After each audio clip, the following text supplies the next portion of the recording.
তোমার বন্ধু হলো কি করে? তাদেরকে নিয়ে যদি তোমার মানে মনে এরকম একটা আ বাজে চিন্তাভাবনা থাকে, তাহলে সে তোমাদের বন্ধু হলো কি করে? বন্ধু বলো না, তাহলে বলো চেনা। কারণ বন্ধু মানে হচ্ছে গিয়ে মানে আমার যারা বন্ধু আছে, আমার বন্ধু সার্কেল ভীষণ ছোট। ২ থেকে ৩ জন আমার বন্ধু। আগে ছিল অনেক বড় যখন ছোট ছিলাম। যত ম্যাচিওর হবে না তত বন্ধুর নাম্বারটা কমবে জানো? আর আরেকটা কথা বলি, যখন মানে আমার বন্ধুর নামে যদি আমাকে কেউ বলতো না তাহলেও আমার খারাপ লাগতো। আর সেখানে তুমি নিজের বন্ধুদের নামেই বলছো যে আমার বারাসাতে কিছু বন্ধু আছে, তাদের পাস্ট লাইফ ভালো না, মেয়ে বন্ধু। তাহলে তারা তোমার বন্ধু না, তারা তোমার ফ্রেন্ড না।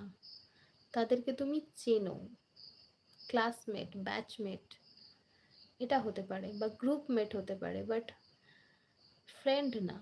কারণ যদি ফ্রেন্ড হতো তাহলে তাদেরকে নিয়ে তুমি কোনো খারাপ মন্তব্য করতে পারতে না।